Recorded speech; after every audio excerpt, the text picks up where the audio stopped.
और आइए अब आपको खबरों को विस्तार से दिखाते हैं। कोविड महामारी के कारण 2020 में अत्यधिक मौतों के दावे वाले एक अध्ययन को सरकार ने खारिज कर दिया है। वहीं विशेषज्ञों ने भी इस रिपोर्ट को भ्रामक और तथ्यहीन बताया है। नीति आयोग के सदस्य डॉक्टर वी के पॉल ने अध्ययन की प्रक्रिया को खामियों से भरा बताया।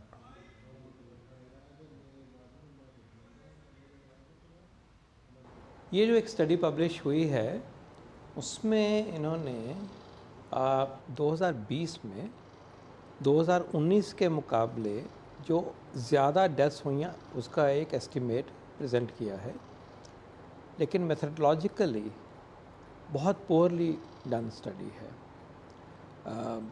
उन्होंने जो NFHS सर्वे तब चल रहा था वो 14 स्टेट्स में था, उसमें से भी पार्टली जो सैंपल था, कुछ थोड़े महीनों की ड्यूरेशन का जो काम हो रहा था, उसमें जो डेटा कलेक्ट हुआ उसको इस्तेमाल किया है और उससे उन्होंने एस्टिमेट किया है कि 19 की बजाय 20 में 11.9 लगभग 12 लाख डेथ एक्स्ट्रा हुई हैं।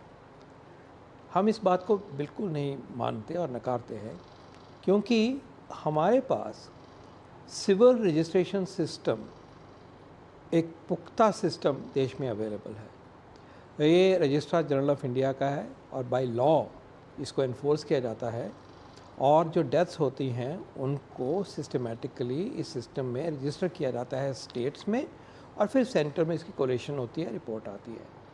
अगर हम उस डेटा पे जाएं, CRS का डेटा कहते हैं, तो हमारे पास नंबर जो है कि 19 की बजाय 20 में एक्स्ट्रा ज़्यादा कितनी डेथ हुई, तो वो नंबर जो है इसमें वो है 4,74,000 4.574 और ये कहते हैं 12 लाख। तो इन्होंने जो एस्टिमेट किया है एक्सेस मोर्टेलिटी का वो बहुत ज़्यादा किया है। हम ये बिल्कुल नहीं मानते कि जो एक्स्ट्रा डेथ 20 में हुई हैं वो they are as much as 12 lakh या 11.9 लाख जैसे उन्होंने कहा। नो, एक्सेस डेथ्स हमारे हिसाब से CRS सिस्टम में 4.74 लाख है, उससे ज़्यादा तो हो ही नहीं सकती। और उसमें भी जो सारी डेथ हैं ये कोविड की डेथ हम नहीं मान सकते और कोविड की डेथ उसका हिस्सा होगी।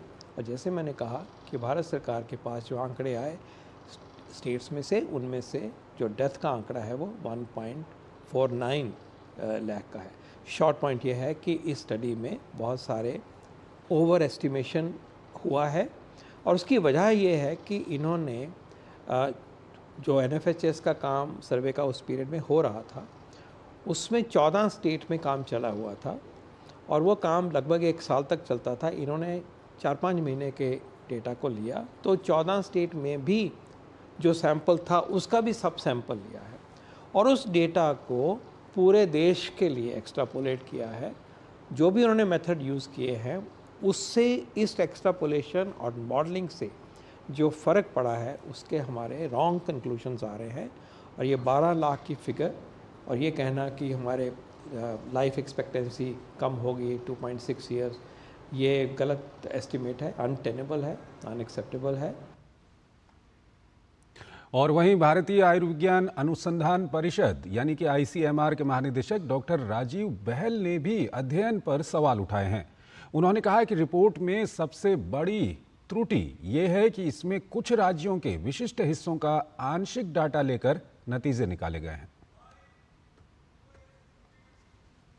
इस रिपोर्ट में जो सबसे क्रिटिकल फ्लॉ है वो यही है कि जिस वक्त नेशनल फैमिली हेल्थ सर्वे होता है, किसी भी सर्वे की रिप्रेजेंटेटिवनेस कि वो पूरे देश का रिप्रेजेंटेटिव है, वो तभी होता है कि जब वो पूरा सर्वे को देखा जाए।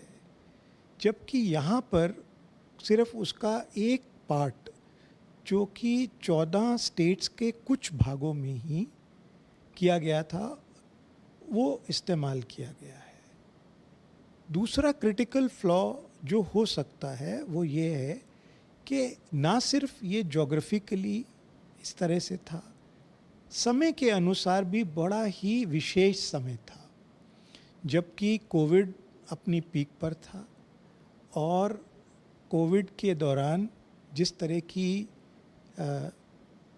जो हम एक्टिविटीज़ चल रही थी देश में कोविड कंट्रोल की, उसके बीचों बीच ये सर्वे किया गया और इन विशेषताओं की वजह से कुछ बायसेस इस रिपोर्ट में आ सकते हैं। जिस डेटा पर हमें एक्चुअली विश्वास करना चाहिए वो क्या है? हमारे देश में एक बहुत ही रोबस्ट, बहुत ही दृढ़, सुदृढ़ एक सिस्टम है जिसको हम बर्थ एंड डेथ रजिस्ट्रेशन या जन्म और मृत्यु का रजिस्ट्रेशन कहते हैं, जो कि office of registrar general of India करते हैं। इसमें 2,91,000 यूनिट हैं जो इस डेटा को कलेक्ट करते हैं और इसकी जो आज परसेंटेज है, जिसकी कवरेज है, वो 99% से भी कहीं ज़्यादा है। तो ये सब जब रिपोर्ट ऑक्सफोर्ड वाले जो इसको कहते हैं, वो उनका करने का आधार ये है कि ये जो डेटा है सिविल रजिस्ट्रेशन का, वो दूसरे देशों में जो विकसित देश हैं उनमें तो बहुत अच्छा होता है, लेकिन भारत में वो दृढ़ नहीं है। ये पूर्ण रूप से गलत है।